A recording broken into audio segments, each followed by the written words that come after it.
Hey, what's up, everybody? Here's what I've been meaning to do. Just didn't get around to it. And it's, I think, a really good, by the way, hit like, hit subscribe, make some comments, make some noise, y'all. And anyway, back to what I was saying. Oh, yeah, we're going to review a watch here. So I like dive watches. I like the utilitarian nature of them. I just always like the way they look. Am I going to be going scuba diving? Not really. I mean, I do a little bit, snorkeling here and there, and I like swimming in the pool and in the ocean and that kind of stuff. But, I'm not buying it because I'm a serious diver. I just like a watch that's overbuilt and it's strong and it has that kind of look and presence on your wrist, and it is really water resistant and, can take a beating and stuff. So I've got some examples here. I've got a Longines Hydro Conquest that I've thrown onto a Bond style NATO strap. I would call technically they don't say this is a dive watch, but I don't see why. I mean, they say, well, the Formula One, it's motorsports. Yeah, except it looks exactly like a dive watch. It's a screw down crown. It's 200-meter water resistance. It's got a really nice 60-minute bezel. So I don't know how this isn't a dive watch. I've got another one here, which is less expensive, but really nice design. Go look at the review on this one. This is the Phoebus Argus, and really nice 200-meter dive watch, screw-down crown, sapphire crystal, a Seiko movement, and it's got a quick adjust here, that's built in, so you can do your micro adjusts without the tool. It's a really cool little watch. And you pick those up for around $300. This is now, I think MSRP is about $2,100, and I think they discontinued the quartz ones. I only see automatics on their website now, but these were around $1,000-ish. So I wanted one of these for a while. I used to have one that was similar, but it was a chronograph, and it was like 45.5 millimeters, and my tastes have gone. 44 is about as big as I go now. 40-ish, I try to stay in that 42, 41 to 43, right? So here's what we've got. This is a Tissot Seastar 1000. We'll go over the specs in just a moment here. Here's what I like about this. Comes in a nice box, typical Tissot for my 7.3-inch wrist. We took out 3 full links. They only have full links. There are no half links. That will be the one critique. We'll get to that. Normal box, docks, all that kind of stuff. So what is this that we're looking at? This is the Tissot Seastar 1000, and you get a couple different versions. There's different sizes, there's different colors. Some have bracelets, some have straps, some have chronographs, some are quartz, some are automatic. This one's automatic. So the diameter on this, 43 mil. It has a Tissot automatic movement. It is their Powermatic 80. So this is an 80-hour power reserve. You've got 316L stainless steel, ceramic bezel, screw-down crown and caseback, see-through caseback. I mentioned sapphire crystal, and 300 meters of water resistance. 30 atmospheres, 30 bar, 300 meter, 1,000 feet. This is a proper dive watch. For anyone that's going to go normal scuba diving and stuff like that, this has really good water resistance, very, very nice materials, nice bracelet. They don't give the measurement here, but I want to say it's like 12.9 or something. So it's thick for it. It's not thick for its size. It's a good size, as my wife likes to say. So what do we like about it? What do we not like? Well, first of all, let's zoom in, and I'll try not to move it around as much. It's a gorgeous watch. I love this. Jesus Christ. Fucking like 13-year-old girls texting back and forth. So I've got a gradient kind of, it's not quite green. It's sort of green, but it's got some bluish in it. It's a really cool, interesting sunburst gradient, starting off a little bit colored and then working its way towards black, and the black ceramic dial. Just really, really nice. I love the hands. I love the T on the second hand. You've got your date down there at the 6 o'clock. Lots and lots of lume. This thing, I know some people are lume freaks. What about the lume, man? What about the lume? I don't personally give a shit about lume. I will not buy a watch based on lume. I will not buy a watch based on lume. Lume is a non-issue here at Dave's Man Cave. I simply don't care. But some people are obsessed with the loom, and it's all about the loom.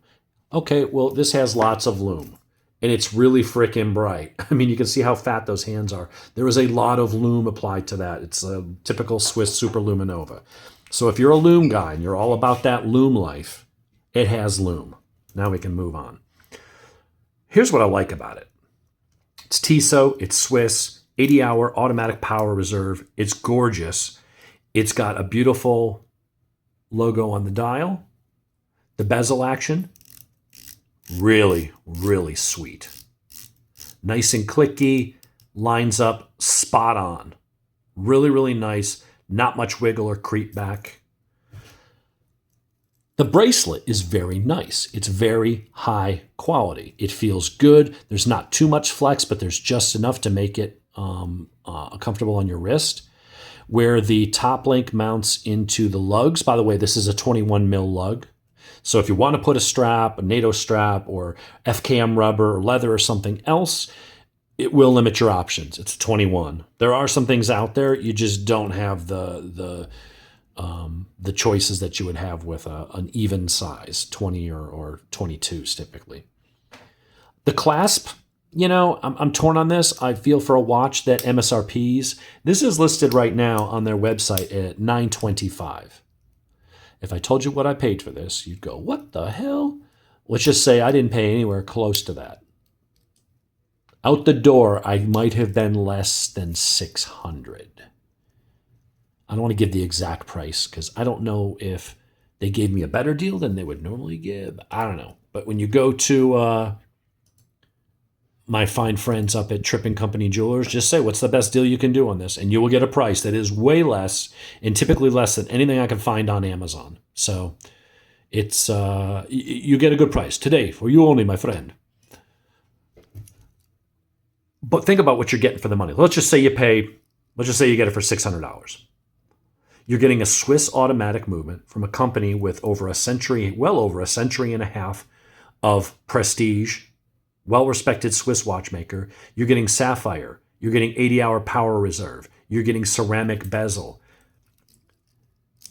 Am I bummed I'm not getting a machined? I mean, because even on the $300 watch, you get machined. What do you get on the $2,000? You get machined. This one was machined as well when I had the bracelet on it. So would it be nice to see? Yeah. But honestly, it's very comfortable. It doesn't have any hot spots. The pressure on your wrist, it's distributed over a wider area rather than two small bars. I don't have a problem with it because the second you put this on, you don't see it, right? So, it's one of those things in your head, well, it'd be nice to check the box because cheaper watches do have it.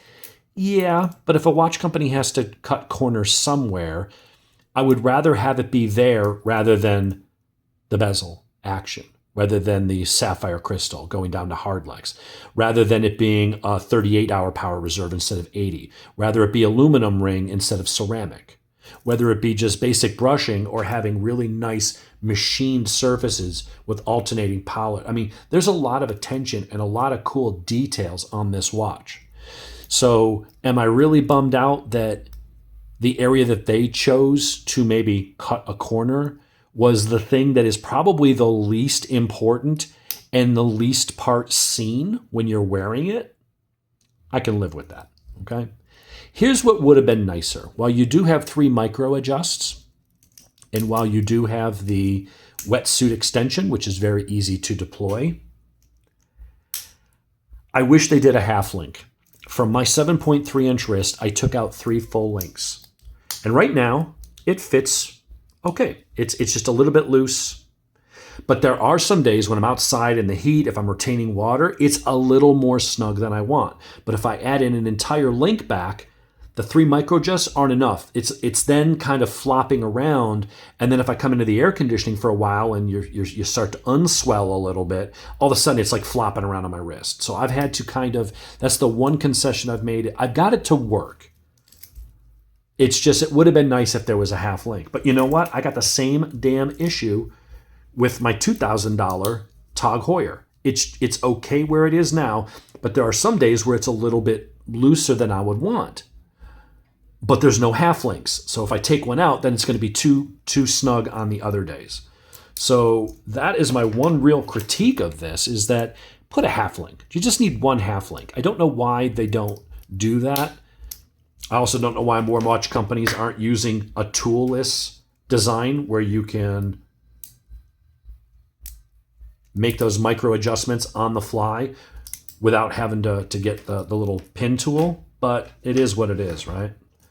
I think overall, if you want a legit diver, and you can get some from other companies too. I mean, Hamilton, but if you want to be in that, let's say that $600 to $750 out the door price range, because you're not paying MSRP anywhere right these days, you can usually get down. So even if you don't get quite the sweetest deal that I got, if you're able to walk out the door, let's just say for less than $700 for a proper Swiss Sapphire ceramic 80-hour automatic power reserve, nice, really nice, beautifully done bracelet with all these attention to detail that's been done here.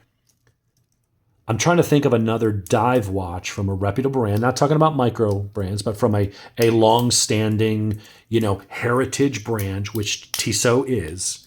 I don't know if there's another one I would really recommend. When you could get these on Joma Shop for $700 for the quartz version. Yeah, it's a Longines, and in the Swatch group, Longines is a step up the luxury ladder.